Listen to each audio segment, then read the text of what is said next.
우리 주 예수 그리스도의 은혜가 너희에게 있을지어다. 아멘. 다 같이 한번 읽을까요? 시작. 우리 주 예수 그리스도의 은혜가 너희에게 있을지어다. 아멘.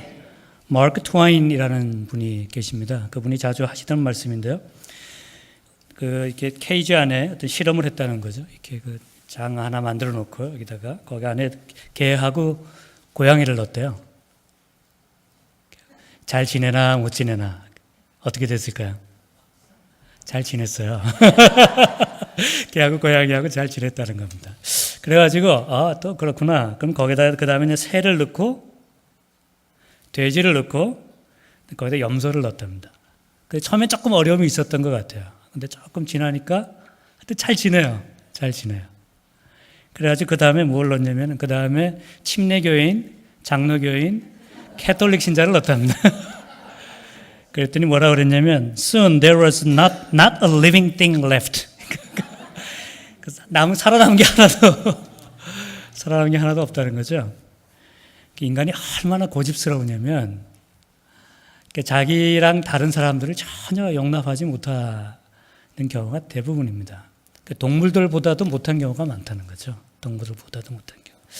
인간은 참 뛰어난 영물입니다. 그러니까 우리 몸은 작아도 큰 동물도 우리가 이기고, 우리가 더 머리 좋은 컴퓨터도 우리가 결국은 만들어내지만 그 모든 것이 다 우리 통제 안에 있지 않겠습니까? 인간은 참 위대한 존재임에도 불구하고 인간의 미래가 그렇게 밝지 않은 이유는 우리가 결핍되어 있는 존재이기 때문에 그렇습니다. 인간은 완벽한 존재가 아닙니다.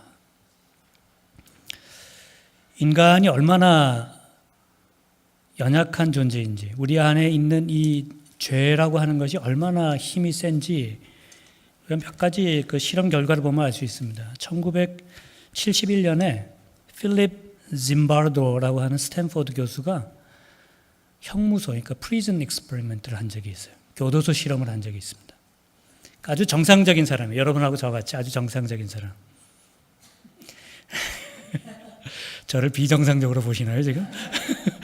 여러분하고 저같이 아주 정상적인 사람 24명을 골라서 그 중에 일부는 죄수 노릇을 하게 시키고 그 중에 일부는 간수 노릇을 하게 시켰어요. 그래서 간수 역할을 하는 사람들이 죄수 역할을 하는 사람들을 통제하는 겁니다. 그 환경은 똑같이 만들어져요. 교도소하고 똑같이. 2주간 실험하기로 했습니다. 2주간. 어떻게 실험해? 그러니까 그 규칙을 다 이제 알려줬겠죠. 그런데 이 실험이 엿새를 지나지 못합니다. 6일을 지나지 못해요. 이 간수 역할을 맡은 사람들이 점점 난폭해지는 겁니다. 아주 고문하고 학대하고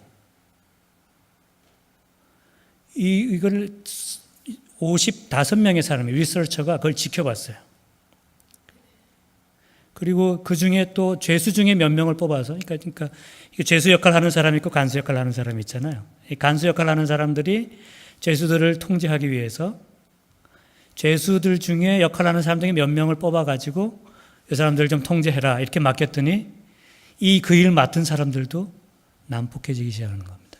왜 이 실험을 왜 그만뒀냐면 이러다가 사람 죽겠구나.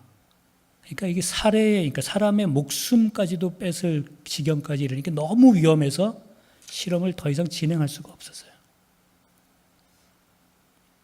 그러니까 우리 안에 있는 이 어두움, 인간 속에 있는 이 죄성이라고 하는 것은 우리가 몰라서 그렇죠. 그 힘이 굉장합니다.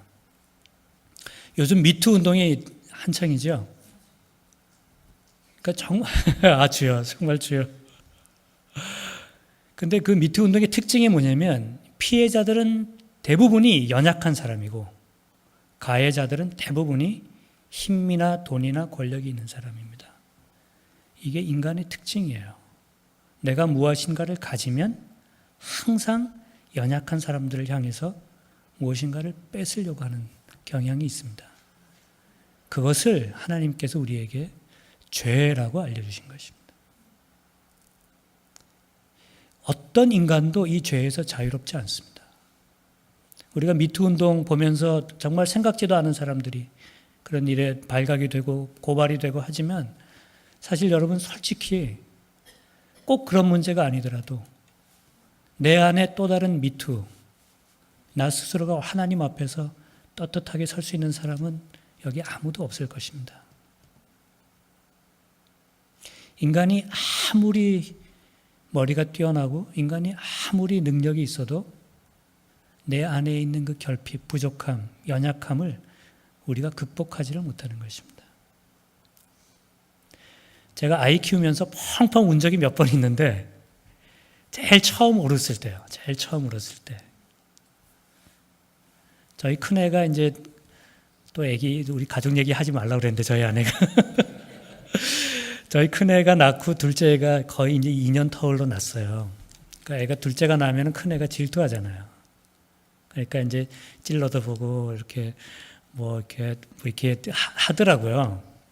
근데 어느 날 이제 큰애가 둘째를 이렇게 좀 때렸다는 거예요. 저희 저희 집 어르신께서 이제 그분을 모셔다가 이제 혼을 왜 동생을 그렇게 하냐 이제 훈계를 하시는데 저는 이제 그 상황을 못 봤으니까 제가 이제 우리 따님을 모시고 왜 그러셨습니까?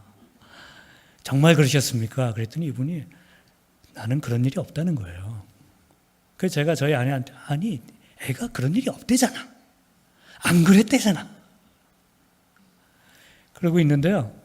저희 아내가 이제 저희 큰 어르신을 데리고 가가지고 자꾸 얘기하고 달래고 으르고 하니까 얘가 실토를 했습니다. 내가 때렸다. 근데 제가 왜 펑펑 울었냐면요. 내 딸이 나한테 거짓말을 했네? 이제 3살, 4살 된 애가요. 거짓말 하라고 가르친 적도 없는데. 도대체 어디서 이것을 배웠을까? 가슴이 너무 답답하더라고요. 그래가지고 제가 제 방에 들어가서 막 울고 있는데 저희 애가 아빠. 근데 제가 문을 안 열어줬어요. 너무 속상해가지고. 그랬더니 저희 딸이 엄마 아빠가 말을 안 해. 우리 안에 그 어두운 그림자들 항상 우리를 따라다닙니다. 인간은 가만히 두면 이 세상이 잘 될 것 같지만 그게 유토피아의 환상이에요. 인간을 가만히 두면 이 세상은 망하게 되어 있습니다. 하나님께서 이 세상을 벌하시는 최고의 방법이 무엇인지 아십니까, 여러분? 가만히 두시는 겁니다. 그게 로마서 1장 말씀이에요. 정욕의 쓸대로 가만히 내버려 두셨다. 그게 하나님의 벌입니다. 인간을 하나님께서 그냥 내버려 두시면 우리는 다 멸망해서 죽을 수밖에 없게 되는 것입니다. 내가 얼마나 연약한 존재인지를 깨닫고 저는 하나님 도움 없이는 살 수 없습니다. 그렇게 하나님께 매달려서 하나님의 도움을 받는 것을 은혜 받는다, 그렇게 말합니다. 하나님의 은혜 없이는 우리는 살 수가 없는 존재입니다. 그것을 깨닫는 게 믿음이에요. 인간의 이성을 찰떡같이 믿었던 근대, 그게 이제 근대주의의 기본이잖아요. 우리끼리 잘할 수 있다. 이성을 믿으면 우리는 잘 해낼 수 있다. 그게 그냥 철저하게 무너지지 않습니까? 2번의 세계 전쟁을 거치면서 인간을 그렇게 잔인하게 학살할 수 있는가? 여러분, 우리 조상들, 우리 어르신들도 그랬잖아요.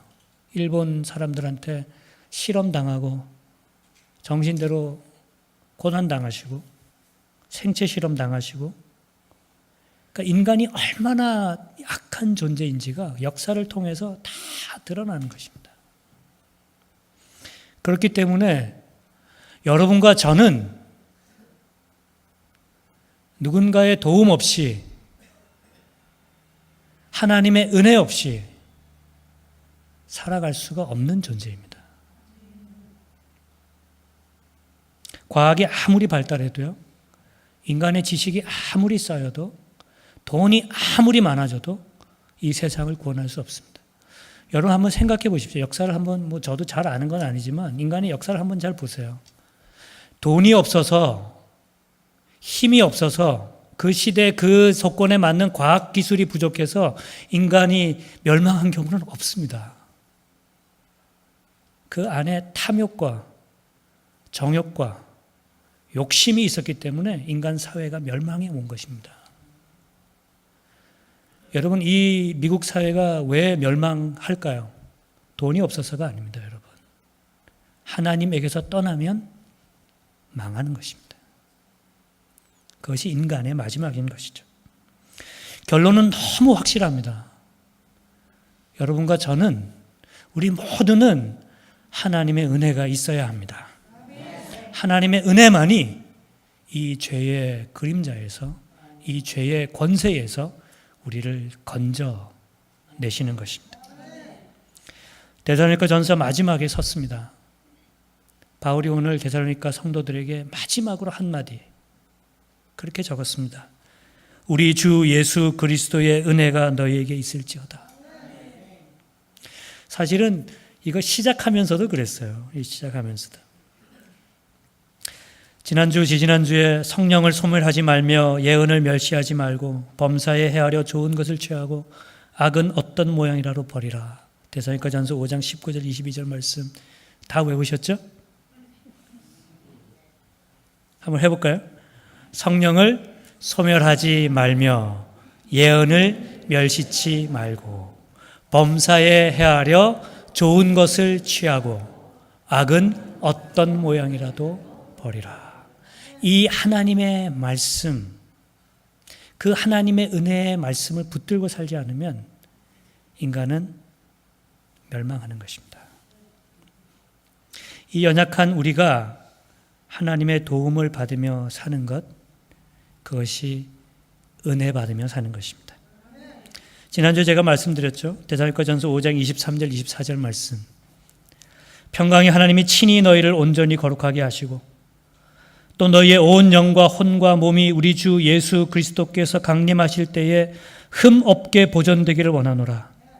너희를 부르시는 이는 미쁘시니 그가 또한 이루시리라. 그러니까 하나님의 도움 없이는 우리가 하나님 앞에 흠 없이 설 수가 없는 것입니다. 하나님의 은혜 없이는 우리가 하나님 앞에 거룩한 사람으로 설 수가 없는 것입니다. 하나님께서 직접 이루어 주셔야만 우리는 성화되는 것입니다. 그러니까 시작도 은혜고, 우리가 구원받는 시작도 은혜고, 거룩하게 되는 것도 은혜고, 하나님 앞에 영화롭게 서는 것도 은혜고, 믿음에서 시작해서 믿음으로 끝나고, 은혜에서 시작해서 은혜로 끝나는 것입니다. 우리 주 예수 그리스도의 은혜가 너희에게 있을지어다. 바울은 바울의 편지의 시작과 끝을 그리스도의 은혜로 시작하고 은혜로 끝을 맺습니다. 데살로니가전서 5장 1절도 이렇게 시작했어요. 여러분 한참 돼서 기억 안 나시죠? 바울과 실로아노와 디모데는 하나님 아버지와 주 예수 그리스도 안에 있는 데살로니가인의 교회에 편지하노니 뭐라고 되어 있죠? 은혜와 평강이 너희에게 있을지어다. 그러니까 은혜로 시작해서 은혜로 끝나는 것입니다. 은혜가 있어야 하고 은혜가 또 있어야 하는 것입니다. 우리의 삶의 시작이 은혜이고 우리의 삶의 마지막도 은혜입니다. 우리 주 예수 그리스도의 은혜가 산돌교회에 있을지어다. 우리 주 예수 그리스도의 은혜가 나에게 있을지어다. 하나님의 은혜, 우리 주 예수 그리스도의 은혜를 예수님은 이렇게 말씀하신 적이 있습니다. 그러니까 예수님은 은혜에 대해서 이렇게 설명하시지 않으셨어요. 설명하시기보다 이야기를 해주셨습니다. 우리가 이걸 비유라고 그러죠. 비유를 이렇게 말씀해 주셔서 은혜가 뭔지를 더 절실하게 알려주셨어요. 그 중에 하나가 뭐냐면 마태복음 20장에 나오는 포도원 농부의 품꾼의 비유입니다. 제가 한번 요약해 볼게요. 포도원 주인이 품꾼을 얻으려고 아침 일찍 노동시장에 나갔습니다. 20장 1절 한번, 천국은 마치 품꾼을 얻어 포도원에 들여보내려고 이른 아침에 나간 집주인과 같으니. 그랬습니다. 이제 이야기가 조금 그려지시죠? 이른 아침에 포도원 주인이 나갔어요. 그러니까 품꾼을 찾으러 나갔습니다. 그래서 일할 사람들을 뽑아서 포도원으로 들여보냈어요. 그리고 그러다가 주인이 아침 9시쯤에 다시 나갔습니다.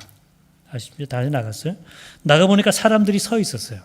성경에 어떻게 기록되어 있냐면 그 다음 슬라이드.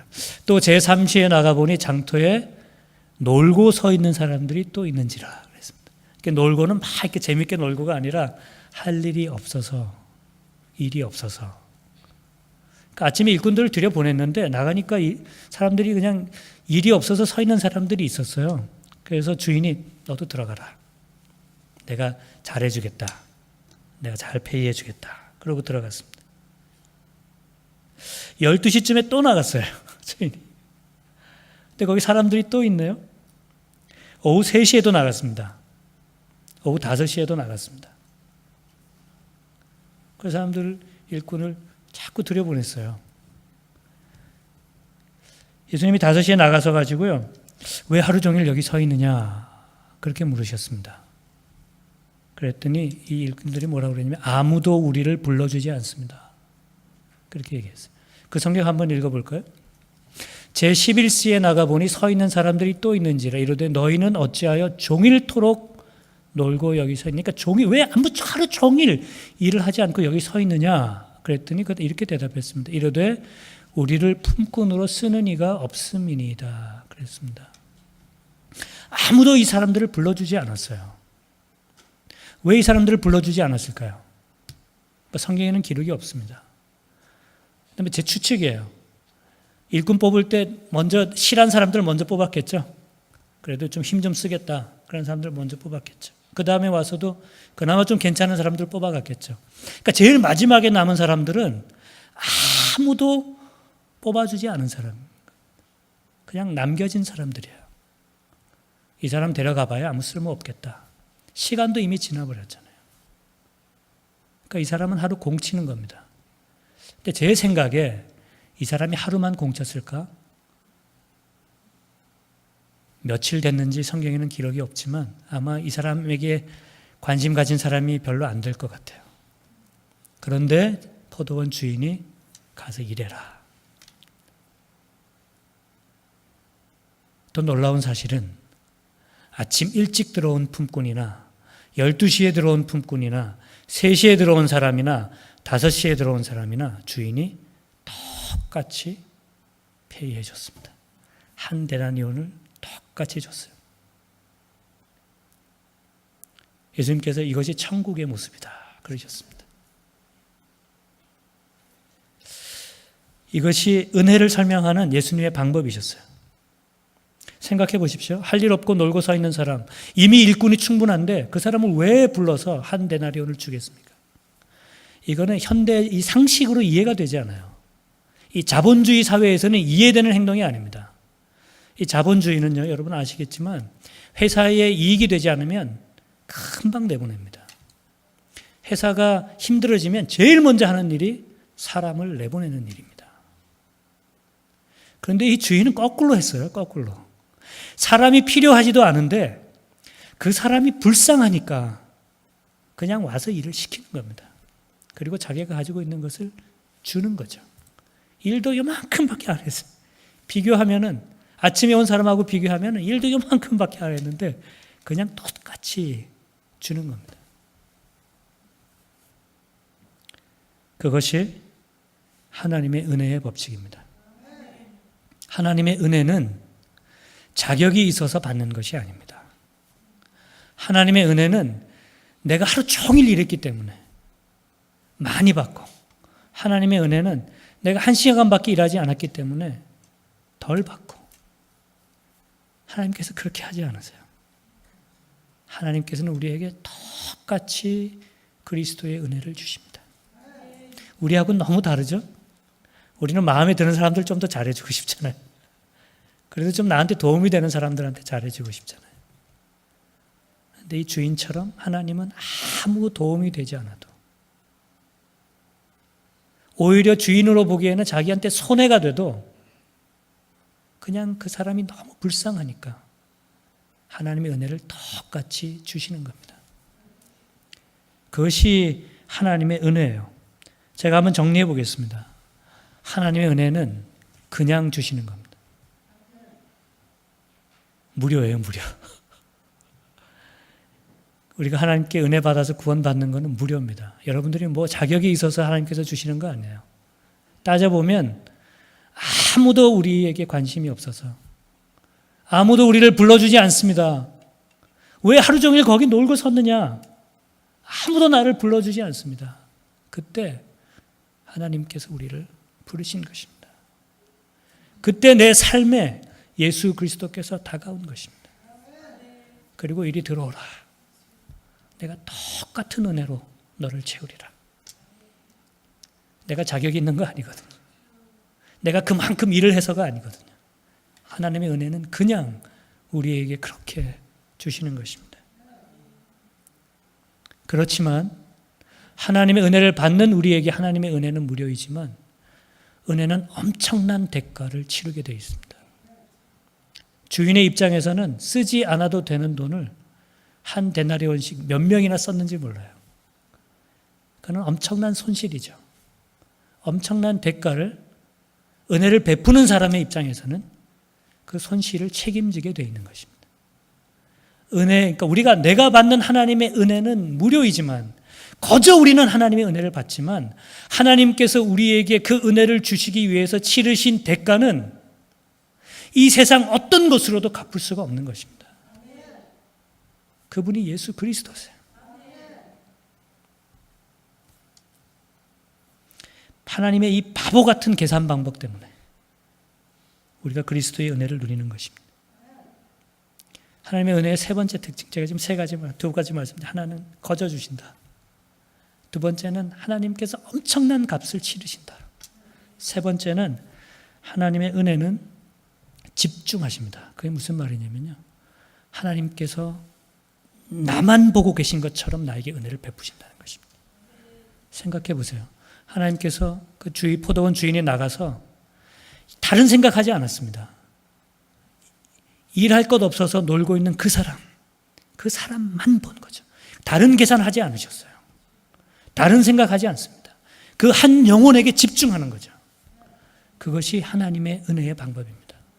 하나님이 온 인류를 사랑하시지만 하나님께서 나를 사랑하실 때, 하나님께서 여러분을 사랑하실 때 이 세상에 이 사람밖에 없다, 그런 마음으로 우리를 사랑하시는 것입니다.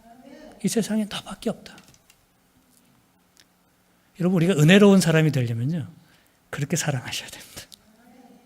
그러니까 좋은 가정이 되려면 그렇게 사랑하시면 돼요. 그러니까 내 아내가 이 세상에 여보 나는 당신밖에 없어. 남편한테 여보 이 세상에 당신밖에 없는 것처럼 나는 사랑할 거야. 그러면은 그 가정이 사랑의 가정이 되는 것이죠. 이 모든 은혜의 결정체가 예수 그리스도의 십자가입니다. 우리가 지금 사순절을 지납니다. 하나님은 우리에게 예수 그리스도를 그냥 주셨습니다. 여러분, 도대체 뭘 해서 예수님을 받으셨나요? 도대체 무슨 자격이 있어서 하나님의 아들을, 그분을 여러분의 삶에 받아들이셨습니까? 하나님께서 그냥 주셨죠. 하나님께서 거저 우리에게 주신 것입니다. 우리는 거저 받았지만 하나님은 가장 소중한 것을 포기하셔야 했습니다. 십자가에 예수님을 내놓으셨어요. 아무 가치도 쓸모도 없는, 아무도 나를 불러주지 않습니다. 그런 나를 위해서 예수 그리스도가 십자가에 달리신 것입니다. 주님 십자가 달리실 때 그렇게 말씀하셨어요. 아버지, 아버지, 나의 하나님, 어찌하여 나를 버리셨나이까? 하나님께서 뭐라 그러셨죠? 아무 말씀도 안 하셨습니다. 이건 그냥 제 상상이에요. 그러니까 하나님의 모습을 제가 상상해 보는 겁니다. 나의 하나님, 어찌하여 나를 버리셨나요? 엘리, 엘리, 라마 사박다니. 예수님 십자가에서 그 말씀 외치실 때 하나님 이러고 계셨을 것 같아요. 흐르는 눈물을 감당하지 못하시고 도대체 말씀하실 수가 없는, 그것이 우리에게 은혜를 거저 주시기 위해서 하나님께서 감당하신 대가인 것입니다. 그리고 그 은혜가 여러분 한 영혼 한 영혼에게 하나님께서 집중하셔서 그냥 그렇게 우리에게 주어진 은혜인 것입니다. 그렇게 하나님은 저에게 집중하셨고 오늘도 여러분 한 사람 한 사람에게 집중하고 계신 것입니다. 인간은 하나님을 의지해야만 살 수 있습니다. 하나님을 의지하고 사는 것이 이 인류의, 인간의 유일한 희망입니다. 다른 방법이 없어요. 우리 삶의 시작도 끝도 하나님의 은혜입니다. 사랑하는 여러분, 예수 그리스도의 은혜가 여러분에게 넘치시기 바랍니다. 그리스도의 은혜가 너에게 있을지어다. 그리고 은혜로운 사람 되시기 바랍니다. 그 세상 또박또박 따박따박 살지 마시고요. 우리가 받은 은혜 생각하시면서 너무 계산적으로 사시면 은혜를 깨닫지를 못합니다. 왜 부자가 하늘나라 가기가 어려운지 아십니까? 자꾸 돈 계산돼서 그래요. 자꾸 계산해서. 여러분, 은혜는 내가 손해보는 것입니다. 은혜롭게 사시려면 손해볼 각오하셔야 돼요. 거기에 사랑과 은혜가 있는 것입니다. 예수 그리스도의 은혜가 넘치는 산돌교회 되시기 바랍니다. 예수 그리스도의 은혜가 넘치는 여러분들의 가정 되시기 바랍니다. 예수 그리스도의 은혜가 넘치는 여러분들의 삶 되시기 바랍니다. 그리스도의 은혜가 너희에게 있을지어다. 같이 기도하겠습니다.